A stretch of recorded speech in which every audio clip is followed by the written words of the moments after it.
Hello everyone, I warmly welcome you all to the Phoenix Literature Festival Junior. I'm Ashmeet Singh, the moderator for the session.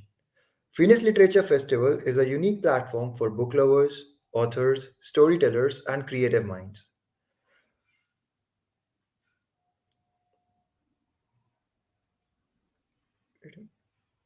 Hello everyone, I warmly welcome you all to the Phoenix Literature Festival Junior. I'm Ashmeet Singh, the moderator for this session. Phoenix Literature Festival is a unique platform for the book lovers, authors, storytellers, and creative minds.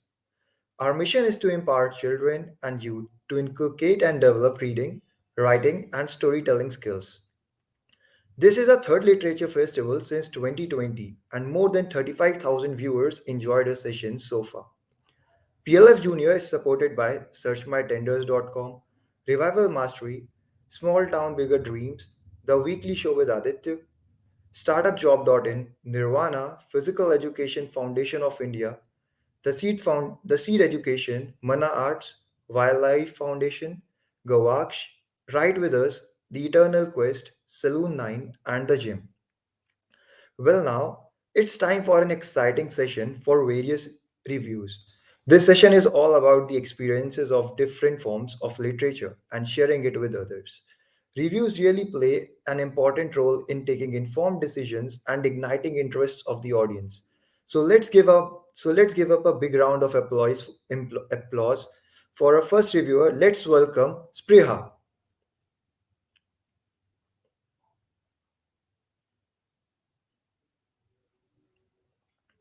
Can we have her video, please?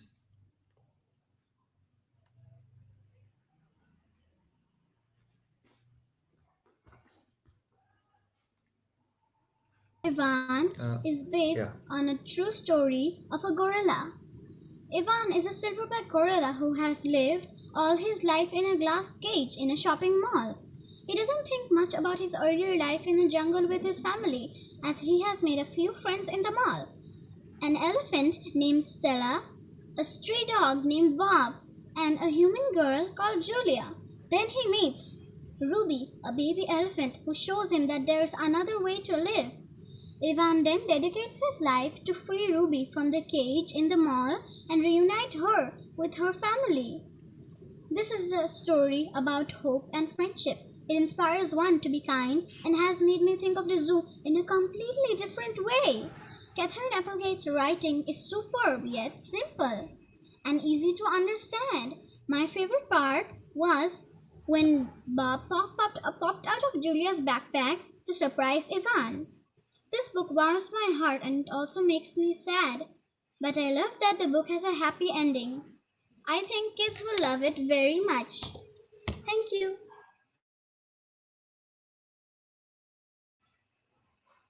Well, great work, Spriha. Now we have Nancy. Can we have a video, please?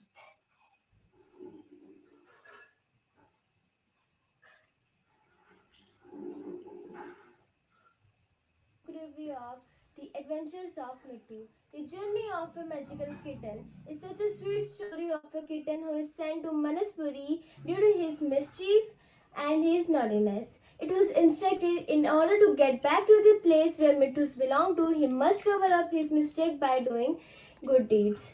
Mittu definitely disliked the Manaspuri when he first arrived, but gradually he is taken care by Krishna and loves the life he is provided with. All each story just not talk about Mittu's magical stories, but they pass out positivity. My personal favorite story is Mittu remove the block. One can understand that our mistakes vanish when we replace them with good deeds, and this book highlights animal love. The author has written this book so beautifully that I've felt like visiting homeland Manipuri at least once. And the ending of this book is again inspiring as the decision taken by Mittu is selfless bold. And the author is Dr. Manjiri Prabhu. I overall love this book. Thank you. Well, that was an amazing review. Like, I'm really instilled by this book. So I'll definitely give it a read. But till then, let's give her a big round of applause for Vanshika. Can we have her video, please?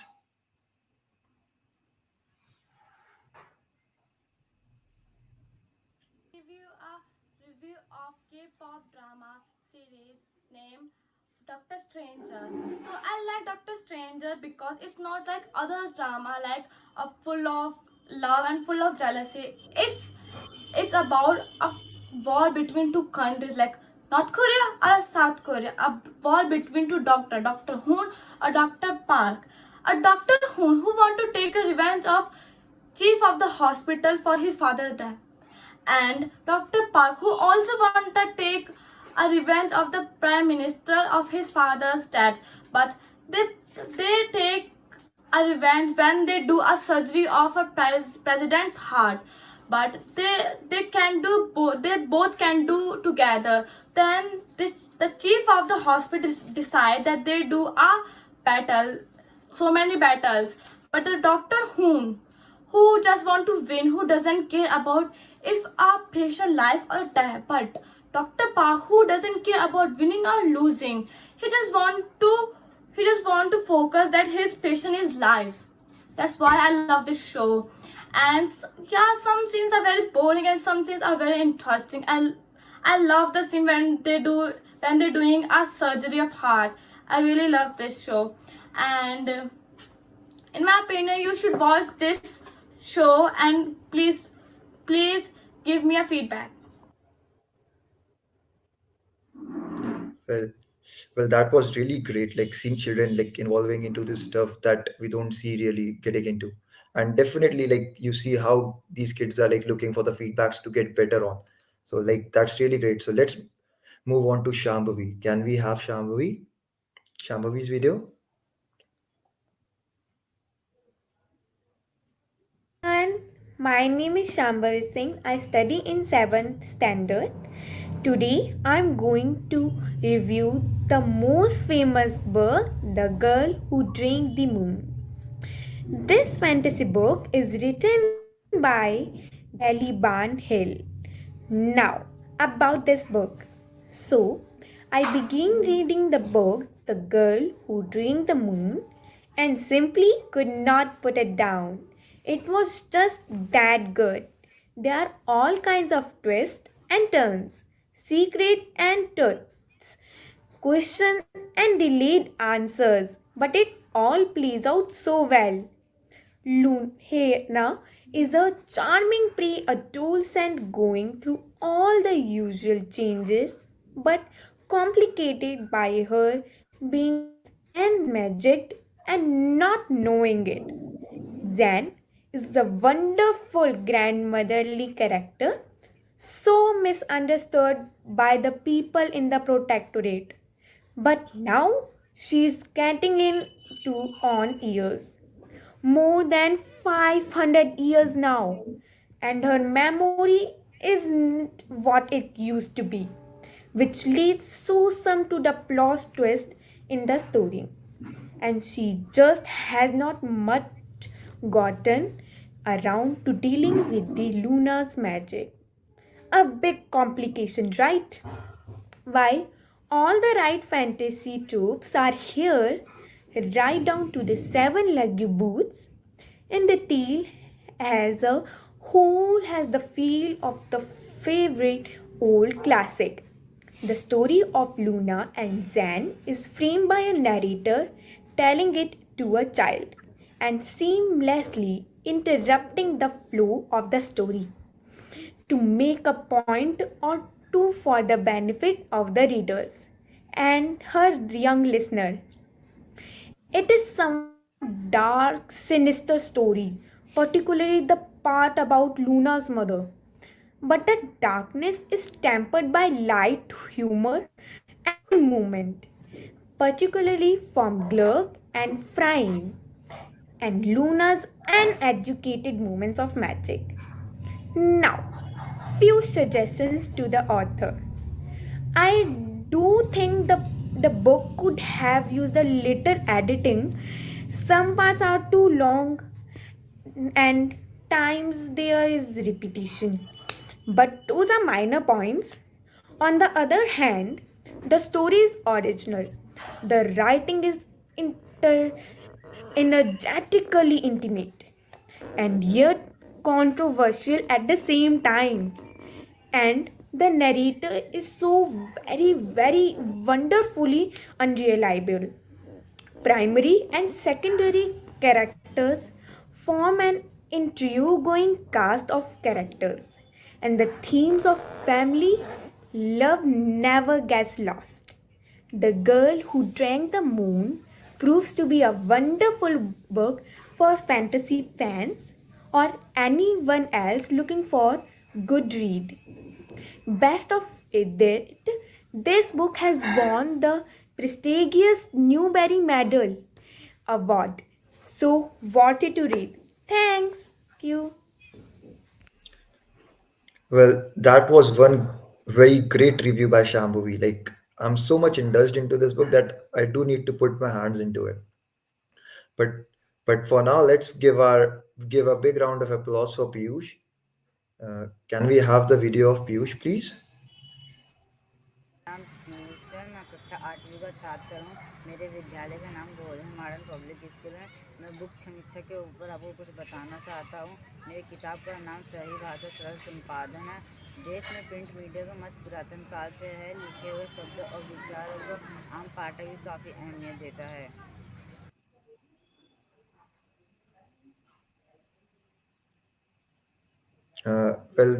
Well, was that it?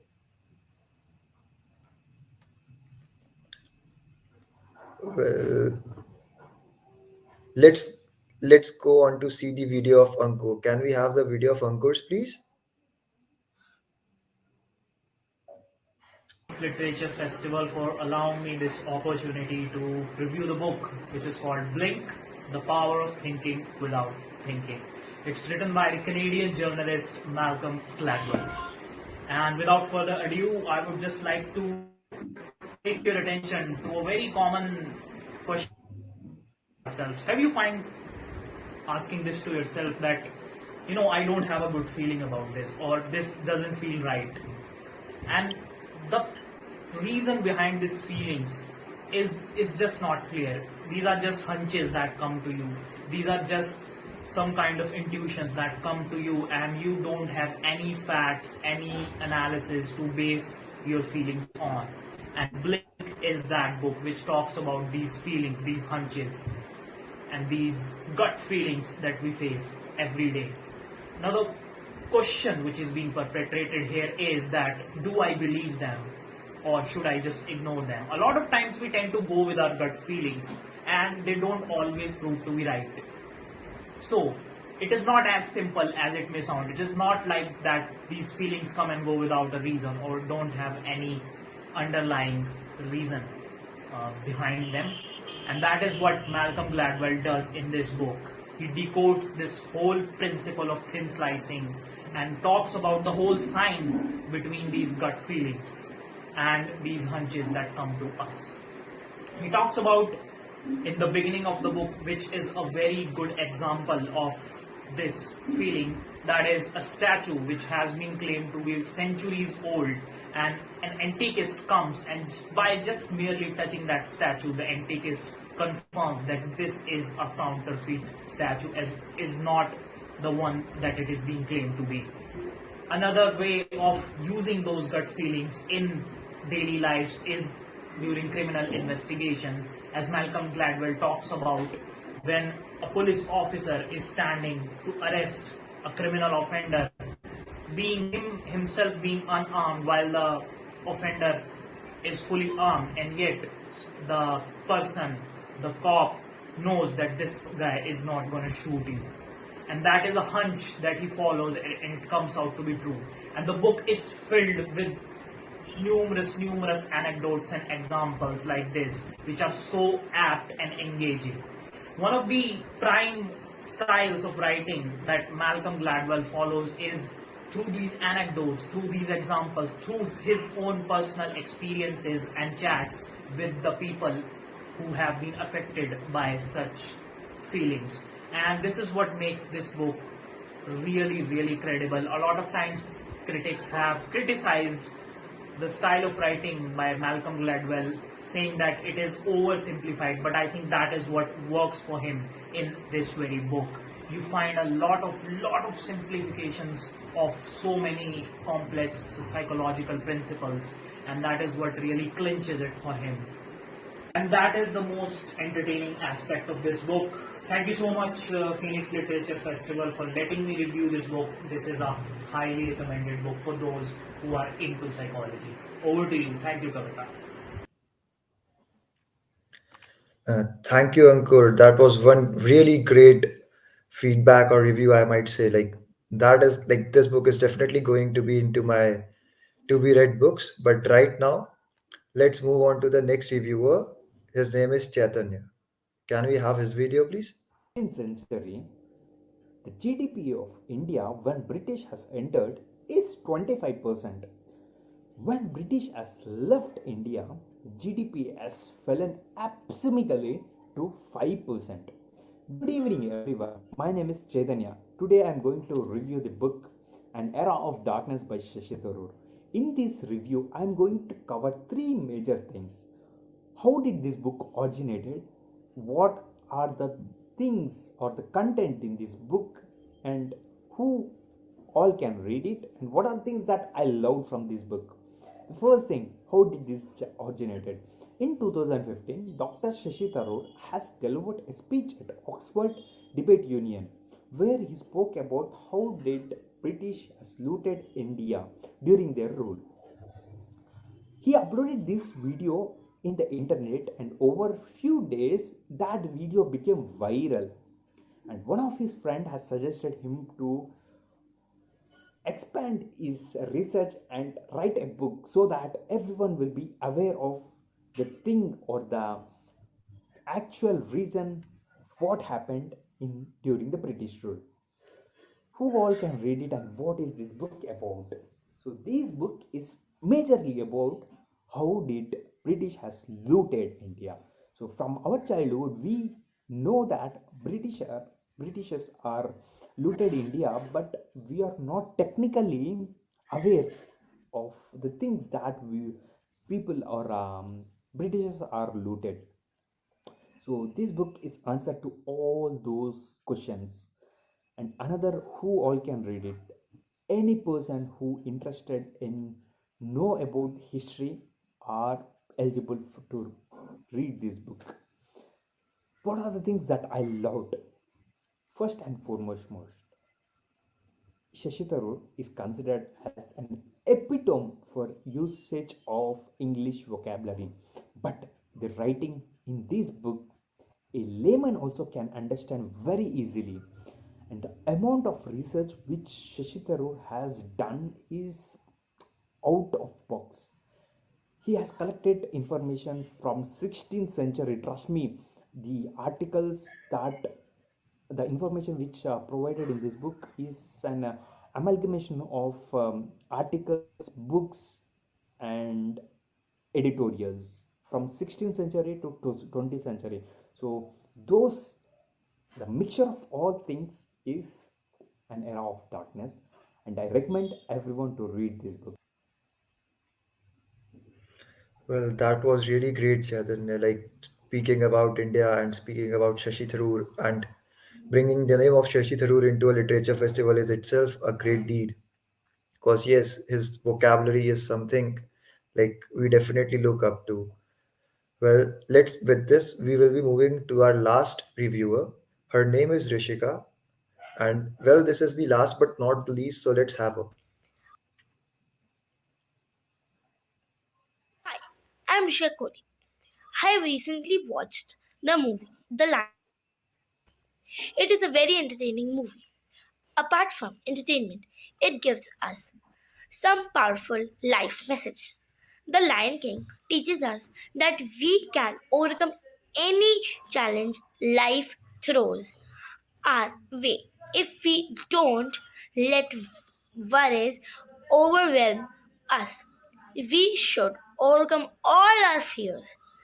It also tells us that true friends will always be by your side. Thanks. Well, that was really great. Like all these reviews really taught me that how like introspecting on the things we have learned, or like just revising them, or like recommending it to them helps others to look onto these things, or like get into that stuff. So that was all the great reviews we had for today, and I hope you enjoy all these sessions lined up today. So it was all, thank you so much.